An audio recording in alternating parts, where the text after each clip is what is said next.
네, 특검 내용 김광삼 변호사와 조금 더 자세히 짚어보겠습니다. 어서 오십시오. 네, 안녕하세요. 네. 자, 내란 특검이 한덕수 전 총리를 거의 한 50일 만에 다시 한번 불러서 조사를 했습니다. 네. 그 두 번의 조사 사이에는 압수수색도 한 번 있었고요. 네. 자, 어제 조사 어떤 걸 물어봤을까요? 일단 뭐 이제까지 이제 언론에 보도된 것처럼요. 한덕수 총리가 이제 지난 비상계엄 당시에 국무회의를 소집하고 그다음에 계엄 해제 이후에, 그러니까 국회에서 해임 의결 이후에 또 국무회의를 했거든요. 네. 그래서 이제 이 과정에서 어떻게 보면 비상계엄 자체를 이제 정당화시키기 위해서 한 것이냐, 아니면 이 요건의 어떤 흠결, 그러니까 비상계엄의 흠결 자체를 치유하기 위해서 한 것이냐, 이제 이런 부분이 과연 비상계엄의 방조, 내란은 이제 방조죄에 해당이 되느냐, 되지 않느냐, 이 부분을 좀 조사하고 있고요. 그다음에 또 탄핵 심판에 나와서 증언했었는데, 네. 그때 사실 그 이후에 대통령실 집무실에서 확보한 CCTV 내용과 좀 다른 부분이 있었어요. 그리고 탄핵 이후에 이제 계엄 선포 문건과 관련해서 그 이후에 이제 사후에 작성이 됐는데 거기에 서명을 했다가 나중에 이제 폐기하라 이렇게 지시를 했기 때문에 이 모든 것 자체를 과연 계엄과 관련해서 어떤 적극적으로 도움을 줬느냐, 아니면 소극적으로 도움을 줬느냐, 아니면 단순히 국무총리로서 국무회의 소집을 하는 데 있어서 역할이 무엇이었느냐, 이제 그런 부분들이 내란에 대한 방조와 관련이 있다고 한다면 이걸 굉장히 이제 특검에서 심각하게 보고 영장을 청구할 가능성이 크고요. 또 경우에 따라서는 약간 이제 법적으로 약간 여러 가지 어려운 문제가 있어요. 예. 그래서 그런 부분이 있다고 한다면 뭐 영장을 청구하지 않을 수도 있는데 그 부분에 대해서 약간 경계선상에 있는 부분이 있는 것 같습니다. 그러다 보니까 특검이 한덕수 전 총리에 대해서 조사도 여러 번 하고 어떻게 보면 이제 비상계엄 대통령보다도 대통령 바로 밑에 2인자잖아요. 네. 아직 영장을 청구하지 않았다는 것은 이제 혐의에 대해서 특검이 지금 판단에 고민을 하고 있다 이렇게 볼 수 있을 것 같습니다. 네. 자, 특검은 헌재에서 한 전 총리에 대한 탄핵안이 기각됐을 때와는 상황이 다르다라고 이야기를 했는데 당시 김형두 헌법재판관은 적극적 행위를 한 증거는 찾을 수 없다라고 밝혔었거든요. 그렇다면 특검은 이 내란 관련해서 적극적 행위를 한 전 총리가 했다라고 하는 부분을 찾아냈다는 얘기일까요? 찾아내고 있는 중이다 이렇게 볼 수 있을 것 같아요. 지난번 탄핵 때는 사실은 한덕수 전 총리에 대한 수사가 그렇게 많이 이루어지지 않았죠. 예. 그리고 본인은 탄핵 심판정에 나와서 자기는 뭐 비상계엄을 이제 반대했다. 그러면 구체적으로 또 얘기를 했어요. 근데 그 이후에 대통령 집무실 CCTV에 의하면 이제 그렇지 않는 반대되는 그러한 행동들이 나오고 있거든요. 예. 예를 들어서 비상계엄 선포문과 관련해서도 본인은 뭐 양복 뒷주머니에 있는 걸 나중에 알았다 했는데 CCTV 보면 그걸 들고 있는 장면, 그리고 다른 국무위원들 책상에 있는 것까지 모아서 가지고 가는 장면이랄지, 또 이상민 장관하고 또 대화하는 장면이랄지, 이제 이런 여러 가지를 보면 실질적으로 그 탄핵 심판에서 기각이 됐지만 그 이후에 이제 추가된 특검에서 이제 확보된 게 상당히 많이 있다. 이렇게 이제 특검은 얘기를 하고 있어요. 그래서 추가 확보된 증거에 의하면 탄핵의 기각 당시 전과 후가 다르다는 거죠. 그래서 이 증거에 의해서 상당히 비상계엄에 동조했다고 특검은 이제 의심을 하고 있는 겁니다. 예. 자, 사실 그 국무회의 말씀을 해주셨는데 그 부분에 대해서 한 전 총리는 일관성 있게 계엄 선포 전에 국무위원들을 모으자고, 그러니까 국무회의를 건의했던 것은 국무위원들과 모여서 윤 전 대통령을 말리기 위해서였다라고 주장을 하고 있었지만 지금 특검은 사실 이 위법성에 대해서 정당성을 부여하기 위해서 국무회의를 소집했다라고 보고 있는 거잖아요. 이건 이제 보는 시각이 좀 다를 것 같아요. 보는 시각에 따라서. 그래서 비상계엄을 선포하는데 아마 그 당시에 윤 전 대통령이 국무회의 의결을 거쳐야 하는지 어쩌야 하는지 법률적 검토를 안 했던 것 같습니다. 아, 예. 그러니까 아니 국무회의 소집 절차에서 거쳐서 심의하지도 않고 비상계엄을 하면 유범입니다. 만약 이렇게 한덕수 총리가 건의를 했다고 하면 예. 이게 과연 비상계엄의 정당성을 부여하기 위한 것이냐, 아, 예. 아니면 잘못된 부분이 있기 때문에 절차적 흥결이 있기 때문에 이걸 치유해야 한다. 이제 이런 의도냐 이런 걸 아마 특검에서는 어느 쪽으로 부작위냐 자규냐, 그러니까 예. 고의적으로 한 것이냐 아니냐, 또 그걸 방지해야 할 의무, 어떤 비상계엄을 하지 못하도록 해야 할 총리에게 의무가 있는데 그걸 하지 않은 것이 아니냐, 이 사이에서 이제 고민을 하고 있는 것 같아요. 그래서 예. 지금 한덕수 전 총리는 계속적으로 비상계엄을 막기 위해서 소집을 한 것이고, 또 국무회의 심의 과정에서도 이제 반대했다 이런 얘기를 하고 있거든요. 그래서 이거 자체를 정당화시키기 위해서 한 것이냐, 아니면 비상계엄 자체 선포가 국무회의를 거치지 않은 흔결이 있기 때문에 이걸 지적한 것이냐, 이런 부분에 따라서 또 어떻게 보면 내란 방조가 될 수 있고, 아니면 총리로서 어떤 해야 할 그런 의무를 했다 이렇게 볼 수도 있는 여지가 있는 거죠. 예. 그러니까 국무회의를 거쳐야 한다라고 만약에 조언했던 부분이 그러니까 계엄의 위법성을 정당성을 이제 부여하기 위한 행위였는지를 해석하는데도 좀 이견이 있을 수 있다. 그렇죠. 네, 이렇게 말씀을 해주셨습니다. 자, 그리고 지금 속보가 들어왔는데요. 김건희 특검이 알려온 내용입니다.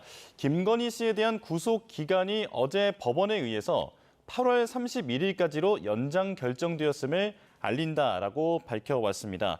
자, 김건희 씨에 대한 구속 기간이 곧 만료를 앞두고 있었는데 이번에 법원에 요청을 해서 구속 기간을 연장한 것으로 지금 김건희 특검이 알려오고 있습니다. 이 부분도 들어오는 대로 다시 알려드리도록 하겠습니다. 자, 변호사님께서 조금 전에 자귀냐 부자귀냐 이런 말씀하셨는데 예. 특검이 부자귀범의 여지도 보고 있다라고 언론 보도가 나오고 있습니다. 부자귀가 뭡니까? 부작위는 해야 할 일을 하지 않는 거죠. 예. 그러니까 어떤 위험을 방지할 의무가 있는 자, 또는 스스로 어떤 위험 발생을 만든 자는 그 위험을 방지할 의무가 있는 것이 이제 부작위범이거든요. 예. 그런데 제가 볼 때는 특검에서 이제 부작위범을 검토하고 있다고 하는데 이건 제가 볼 때는 맞지 않는 것 같아요. 왜냐하면 이제 부작위라는 것은 어떤 해야 할 의무가 있음에도 하지 않는 것을 이제 부작위범이라고 하는데, 이것은 뭐 내란죄는 고의범이거든요. 예. 그러면 부작위범 같은 경우는 원칙적으로는 형법상 또 어떤 형사처벌 규정에 있어야 하는 거예요. 구성 요건에 규정하고 있어야 하는데 이걸 너무 유치해가지고 확대 해석하면 이건 죄형법정주의에 어긋나는 거거든요. 네. 그래서 내란죄와 관련해서 일단 방조와 관련해서 이제 어떤 고의가 있었느냐 없었느냐 이걸 따져야 하는 것이지, 막아야 할 의무가 있었는데 막지 않았다. 그러면 국무회의 소집하는 모든 사람들이 다 부작위범이 되는 거예요. 그리고 이 비상계엄 자체를 미리 알고 가만히 있었다고 한다면 그건 다 또 내란죄 공범이 될 수 있는 거거든요. 그래서 이건 너무나 이제 확대 해석하는 것이라 저는 그렇게 봐요.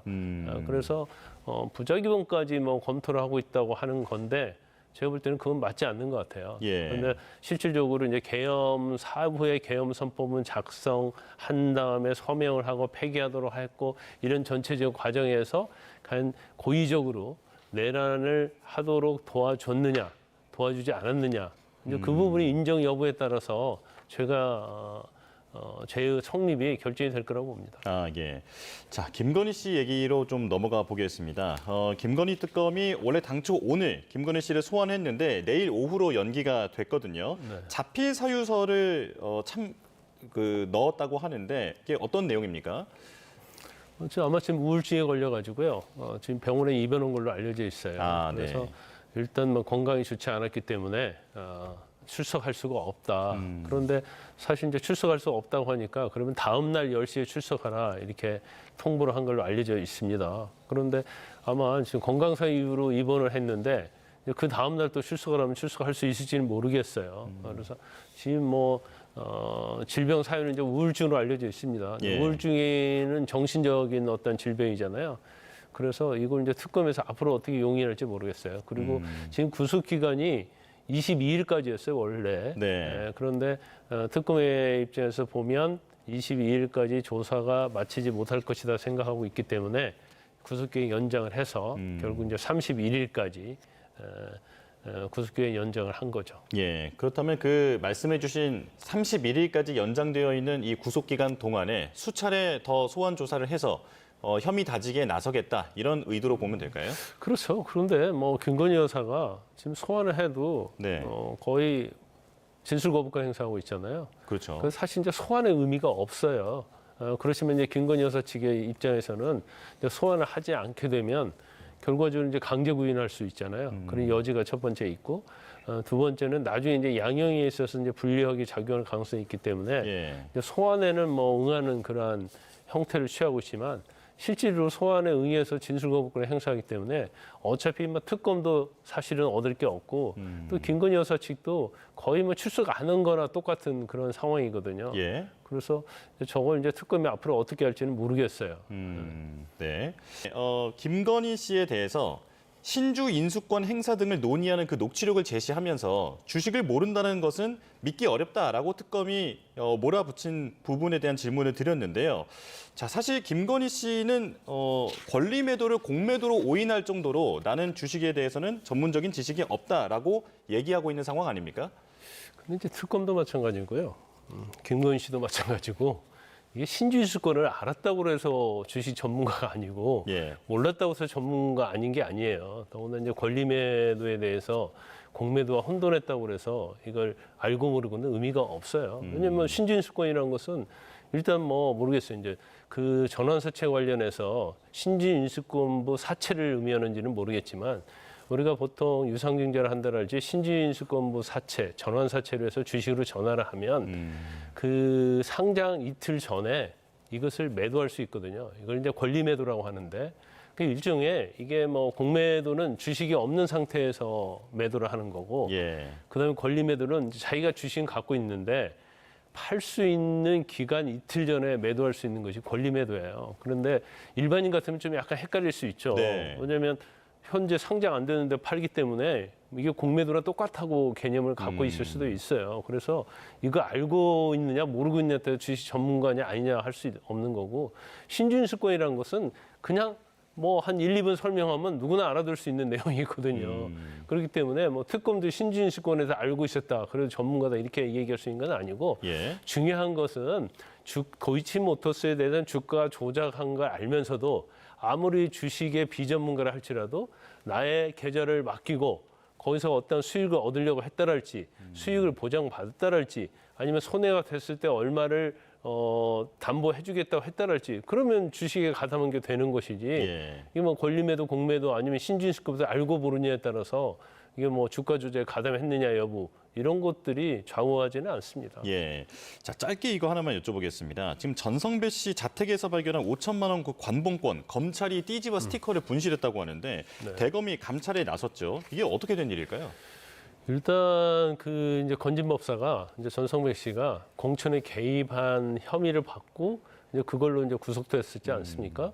그런데 그 압수수색을 했는데 이 전성백 씨 집에서 1억 6천만 원짜리 관봉권이 발견이 돼요. 예. 관봉권이라는 것은 이제 은행에서 바로 가져온 거거든요. 한국은행을 통해서 은행에서 가져온 거기 때문에 거기에 띠지가 있습니다. 예. 그리고 그 띠지를 추적하면 그 안에 최초로 그걸 가져온 사람일지 그 돈을 추적할 수 있는 거예요. 그런데 그 띠지를 잃어버렸다는 건 좀 이해가 가지 않아요. 그러면 이걸 의도적으로 잃어버린 거냐? 근데 사실 그렇게 되면 그것도 범죄 행위가 되는 거거든요. 예. 그래서 이거에 대해서 일단 감찰을 하고 있으니까 결과가 좀 나와야 하는데 일단은 뭐 건진법사 죄를 유죄 지금 기소가 돼갖고 재판받고 있기 때문에 그거에는 뭐 그렇게 상관이 없을 것 같아요. 그렇지만 이 돈의 출처를 밝히는 데 있어서는 사실은 또 다른 범죄 행위가 있을 수 있거든요. 예. 그래서 이 부분에 대해서는 어떻게 보면 수사가 이제 진행이 안 되는 거예요. 그래서 이걸 누가 의도적으로 어떤 띠지랄지 스티커를 없앤 것이냐, 폐기한 것이냐, 아니면 정말로 과실로 이걸 잃어버린 것이냐. 그 부분은 제가 볼 때는 이제 철저히 조사를 해야 한다 이렇게 봅니다. 예. 변호사님께서도 검사 출신이신데 잘 이해되지는 않는다. 예, 규명이 필요하다 말씀을 해주셨습니다. 여기까지 듣겠습니다. 김광삼 변호사와 함께했습니다. 고맙습니다.